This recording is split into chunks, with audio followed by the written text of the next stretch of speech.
So there is a lot you can learn about the chemistry of the sun, okay, the best star, right, by looking at the light that's emitted from the sun, okay? And so, to first order approximation, you look at the sun and it looks like a yellow ball, and that's a good approximation. It is a yellow ball, and the reason why it's a yellow ball is because it's a certain temperature due to the amount of fuel that is burning, right? And black body radiation dictates that it's yellow in color. If it was cooler in color, it would be red, right? It'd be shifted. If it was really hot, it'd be like white hot. Same reason why when you get a piece of metal really hot, you talk about red hot, yellow hot, orange hot, and you use colors to describe the temperature of black body emitters. But it turns out it's even more interesting than that. If you look carefully at the light that's given off, you don't get all wavelengths of light given off at the same intensity. And furthermore, there are noticeable gaps in the certain wavelengths, very narrow lines. Okay, this is the energy distribution.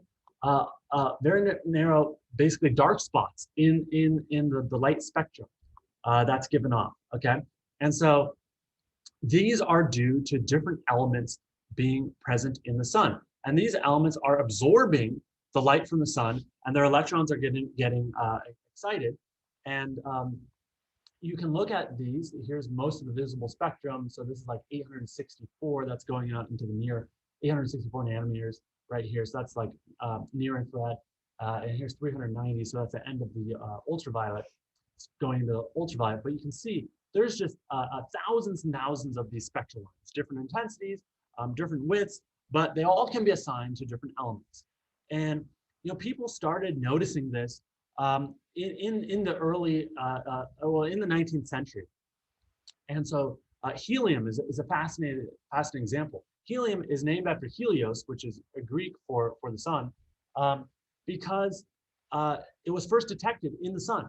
So we didn't know if there was any helium actually on Earth back then, but we saw it in the spectral lines. We saw spectral lines in the sun that were due to helium that we couldn't find anywhere on Earth. Later, of course, we found helium on Earth and now use it all the time.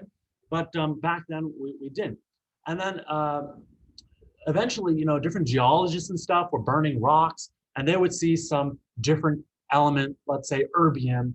A lot of the rare earths were discovered in this way. And you burn it, you look at the spectral lines, and you say, oh, I have a new spectral line that I've never seen before. Nobody's ever seen these before, a new position. This must be a new element, right? And some of those elements are also in the sun.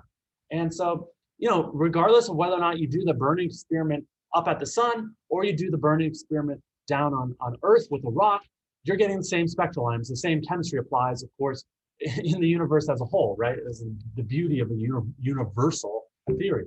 And so these are due to the different elements. Here's the XKCD comic, right? The nerdy comic, online comic, showing you a very simplified version of this. This is a pretty bad comic, but here are some of the elements that are present. Hydrogen, obviously, very abundant in any star, and then some higher order elements that were created via fusion reactions in the sun.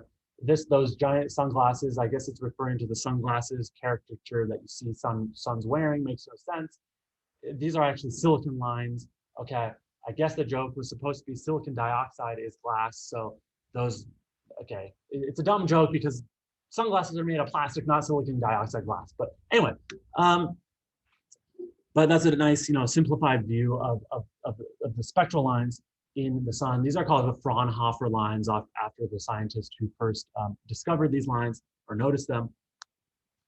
And from this, not only can you get information about what elements are in the sun, okay, and how abundant they are, but you can also say something about the evolutionary history of the sun. And this is just fascinating to me. Basically, imagine you have an early universe. Okay, and in the early universe, there's just hydrogen floating around, and this hydrogen gets together to make helium, in concentrated areas known as stars, right? So in these early stars, imagine now you took the spectrum of these early stars and you looked at them. You're only going to see basically hydrogen and helium, because mostly hydrogen lines, but you're not going to see iron and calcium and sodium, right? Because these are young stars and all there is hydrogen around. And so we call those stars population 3 stars. They're almost all hydrogen and helium. Nobody's actually observed a population 3 star because presumably they're too old, right? But what people have observed are population 2 stars. These are very common in our galaxy and throughout the universe. And these have about 0.1% of heavier elements that aren't hydrogen and helium. Again, you can tell that from the intensity of the different spectral lines. So these are sort of like the daughters, okay? These are called population 2 stars that were formed from the dust, okay? The debris of dead population 3, the younger stars, okay? Because what happens is a star dies, okay, we don't have to get into it all, but it dies and eventually recondenses from that waste to make a new star through different interstellar processes, okay, that happen in deep space that astronomers know about. And so that star has been using recycled goods and has some of the heavier elements in it. And then you have population 1 stars, which have at least 1% of these heavier elements. And they've been recycled again. These are 3rd generation stars. These are granddaughter stars. Our sun is at least a 3rd generation star. It's a population star, and we know this by looking at the spectral line, okay? So you can get a lot of information about stars and the chemistry of the universe by looking at spectral lines. That's the key take-home message.